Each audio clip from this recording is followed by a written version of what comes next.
desire is feeling good to you these days? A desire that you are not contradicting with belief feels really good, doesn't it? But a desire that you don't believe, a desire that you doubt, not so much fun, is it? So the key is for you to figure out some way to believe in your own desire. And what trips you up is that sometimes if the desire has not manifested, if it's not a desire that you are accustomed to seeing turn into actualization, manifestation, then you get used to seeing it like it is, seeing the absence of your desire or the presence of something that you do not want. And most do not realize that as they focus upon what is, they continue to practice the vibration of what is, which makes it difficult for what is to change. When you want something different than what is, but you hold what is steadily in your consciousness, then you continue to practice the vibration of what is. So what is continues to present itself to you in different ways, but the same vibrational essence. Different faces, different places, but essentially the same thing continues to happen. So the key to being a deliberate creator is to find some way to distract yourself from what is while you focus upon what you prefer. It's like telling a new story, or even telling no story. Just do not continue to tell the same story if what the story is about is not pleasing to you. Seems logical, doesn't it? So you live in a universe that is vibrationally based. You are too. You are pure vibration. You are vibration above all other things. But you are vibration that has manifested into some physicality. And you've become so accustomed to the physicality that has occurred that you forget that you are vibration. So most of you, human blessed beings, you don't deal with your life vibrationally. Instead, you deal with it in terms of action, actualization, manifestation. And that's what slows you down so much. If you could realize that you are visualizing things into being, that you are imagining things into being, if you could get your imagination into a larger part of your life experience and your observation into a lesser part of your experience would begin to flip more into things that you do want. We're not trying to get you to stop living what you're living, because most of it is really nice, isn't it? But you can be a better selective sifter than you are being. You can focus yourself more deliberately, and that really is what deliberate creation is all about. It's about deliberate focus. But in order to be effective at deliberately focusing, you have to understand what it is you're reaching for. And the thing that is interesting is that when we ask you to focus, we're not asking for your visual focus. We're asking for your vibrational focus, which means we're asking you to find a way to emotionally focus. Focus yourselves emotionally, meaning care about how you feel.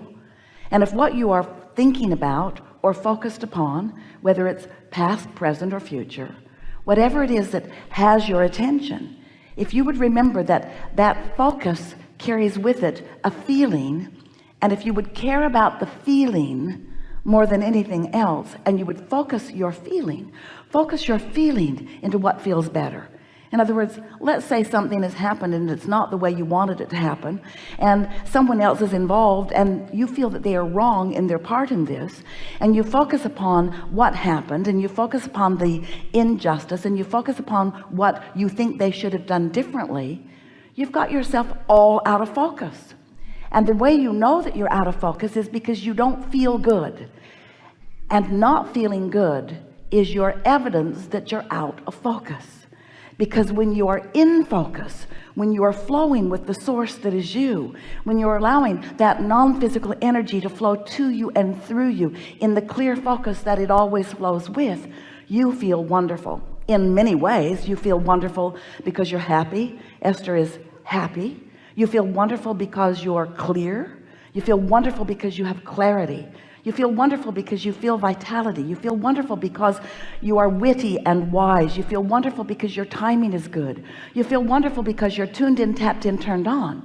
You feel elation. You feel exhilaration. You feel joy, and things around you are reflecting that alignment, that focus, that clarity, that alignment with your source.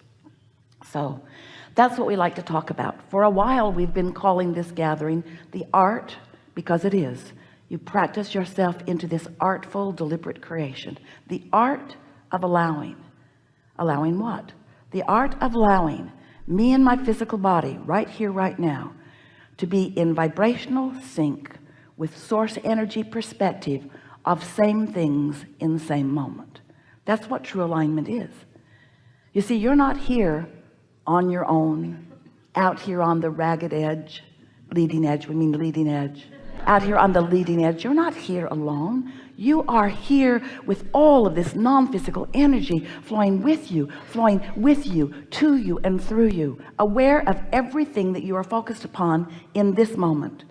Not just knowing who you were when you were born, not just knowing what your reason for being here is, knowing who you are and why you are here and what you are about in this moment, what you're about in terms of your vibrational alignment or not, your vibrational allowing or not. So focusing, really, if you will think about focusing being in terms of focusing your feeling, focusing yourself into feeling good, finding a way to feel good. And sometimes that means don't think about that. That's a little tricky. I'm not going to think about that thing that I'm thinking about. I'm not going to think about that thing anymore. I'm not going to think about that thing that I keep thinking about. I don't want to think about that thing. I'm not going to think about that thing anymore, because I don't want to think about that thing. I'm not going to think about this thing. I can't stop thinking about this thing, because when you give your attention to it, law of attraction causes a relationship to begin between you and it. That's what law of attraction is all about. In other words, when you get focused upon something, you begin to reverberate the same vibration that it is. And once you begin to do that, momentum ensues. And once momentum gets going, it's time to take a nap, really. It's time to meditate. It's time for some major distractional effort, which usually means sleep or meditate. Sometimes you have the power to focus. Esther, we thought she was rather remarkable just now. She was having so much fun with you. She really did not want to leave. And yet, because of the thousands of times that she has stood in that place and listened and felt for us, it was easy for her to just adjust her vibration to the frequency that is us.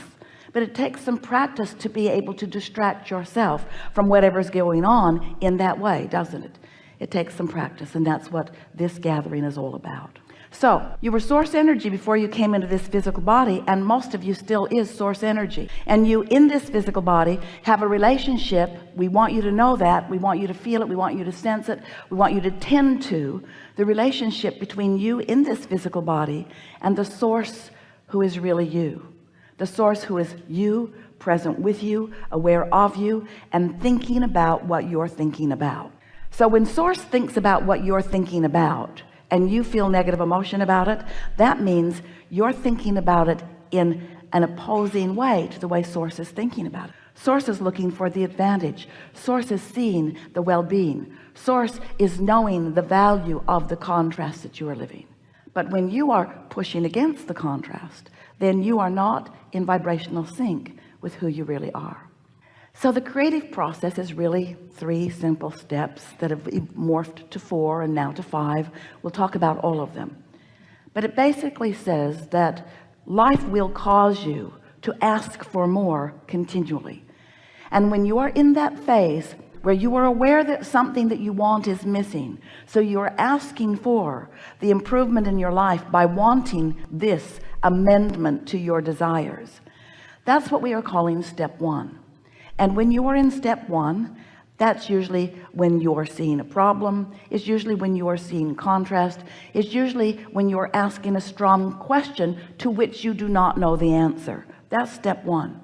Step 1 is an important step, but step 1 will trip you up because it's easy for you to take your humanness, your actualness, your actionness, and give your all to step one. You're looking around, I don't like that, I don't like that, and these are the reasons that I don't like this. I don't like it, I want it to be like that, but I don't like this. That's what step one is like. Step two is source is answering what you want. Now, if you're in step one, strongly in step one, asking for the improvement, asking, focused on the problem, focused on the question, then you're remaining in step one, even though step two has already taken place and what you have asked for has already come to be in a vibrational reality that we've been referring to as your vortex. It's a vibrational reality. Wrote a whole book about it. A vibrational reality where everything that you're asking for is already resolved and gathered and completed and done vibrationally. But then you say, you're wise, you're smart aleck too, you're wise, you say, all right, Abraham, we'll play your silly game. I've asked the question and I accept that it has been answered, but how do I get my money out of the vortex and into the bank? How do I get my lover to come home with me now? In other words, it's very fine, this vibrational reality that you have conjured, cooked up, or maybe even imagined, Abraham, but I want the reality. I'm not asking for the vibrational version. I'm asking for the real life, see it, smell it, hear it, taste it, touch it, lick its face version. I want the reality of it. I want it to manifest for me. And we say, that's step three. That's where you are so aware that step two has taken place. And you are proud of yourself for living step one and asking with such clarity that now you are in a place of relaxed expectation. You're in the receptive mode. You're in the mode where you are not tense and not worried. You're not struggling. You're not justifying and defending. You're not saying, I need it. You're not yearning for it.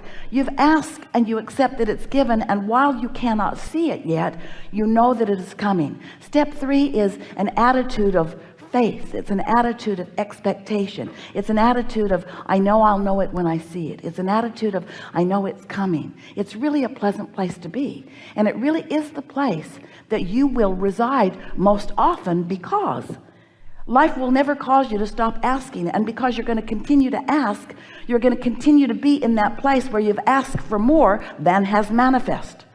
So it is very good for you to get comfortable being in that mode of having asked for something that has not fully manifested, because that's the way life will eternally be for you. We love you so much, deal with it.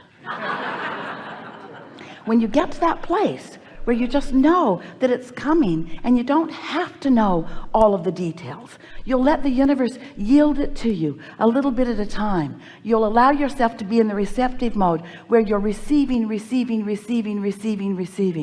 Life is so rich and delicious when you're living like that, because there is something new for you coming into your awareness moment by moment by moment. The receptive mode, that step three receiving mode, that allowing mode, that is the feeling of most blessedness. When you get into that mode, you can just feel the universe wrapping arms around you and providing avenues for each and every detail that is important to you to be fulfilled. It is such a delicious state of being. Step four is, you're so accustomed to hanging around in that step three mode that you've mastered it. You're no longer upset with contrast. Contrast doesn't upset you anymore. You know how to manage your vibration. Step four is really managing your vibration. It's living in this world of steps, understanding that all of the steps are necessary, and feeling happy. It's mastering. It's the mastery of the creative process. Now we're talking about step five. Step five is where you not only accept contrast as important to the equation, but you revel in the contrasting experience that causes you to focus. And now you've come full circle. Now you are on top of life. Now nothing bothers you because you know it's all for you. Nothing bothers you because you know you've attracted every bit of it. Nothing bothers you because you know it's the clarity that you've been seeking. Nothing bothers you because you know you have mastery of your own ability to focus. So